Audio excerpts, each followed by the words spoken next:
Hi guys, so I wanted to share with you that I fairly recently received a new diagnosis. It was actually on my birthday, on the 29th of March. Ignore Messenger. I'm sorry, these videos are so amateurish. Um, or was I? Sorry. I was diagnosed with OCD. It kind of, my psychiatrist just sort of brought it out of the blue. I'm not sure what she was seeing that day in particular. And at first I was like, okay, I can see the O part. I can see I perseverate on things.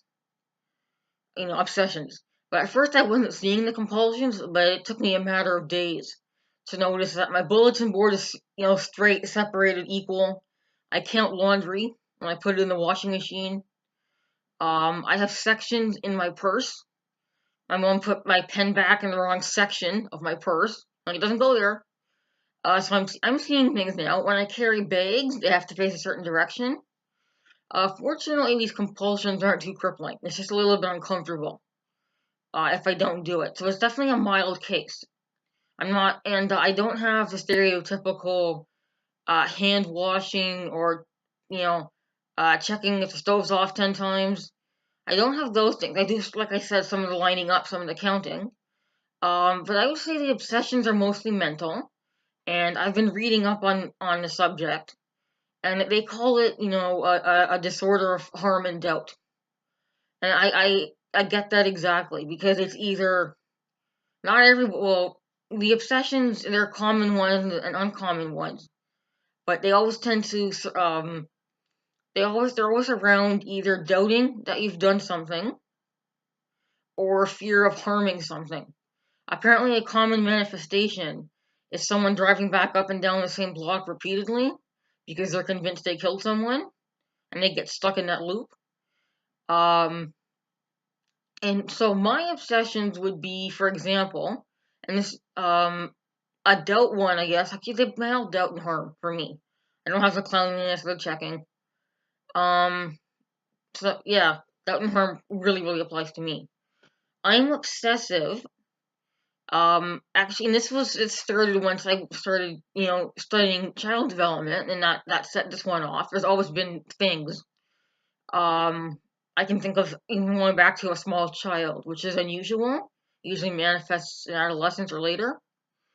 But one thing I do, my main thing now, is I tend to worry about children. If I'm out and about, why is that child up so late?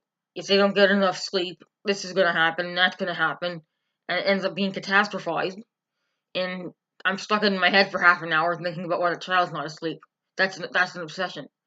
And I used to think that type of perseveration was par for the course because I have autism. So to find out that no, autism perseverations are fun. I like watching 4 hours of surgery videos. I don't like when I'm stuck on why is that child not in a booster for 2 hours. Um, like fortunately, doesn't tend to consume me that much. Like I just said, 2 hours. That's unusual. That would usually mean um. I guess it would mean I need meds adjusted. I think I was inadvertently treating this for years, and then when some meds got changed, I remember at one point how much worse the perseveration got. But at the time, I didn't know there was a connection. So with and I'm being changed onto a. I talked about it. Did I talk about this? I'm being changed onto a new antidepressant that has some obsessive qualities. I'm already seeing even further improvement. If you obsess less than an hour a day, it's considered subclinical, i.e., not enough to warrant treatment. With meds, I'm actually almost at that level, so it's pretty incredible. And it's a massive relief to know that there's therapy and medication, and I won't have to live with this stupid obsessive brain. I thought I had another, 50 plus years with this dumb brain, and now I know there's a huge component of it I can undumb. I make up words. So it's a big relief. I can't, and then when I read books about it, it's like it's describing me. I can't put into words what a difference it makes for me inside my head. And I'm already better able to I did a mindfulness course at a mental health place, and he said this was before I had my diagnosis. Actually, no, just after. And one of the things the guy said was, remember, our thought is just a thought. And that means a lot for me because now when I have some thoughts stuck in my head, and somehow I couldn't do this without the OCD diagnosis.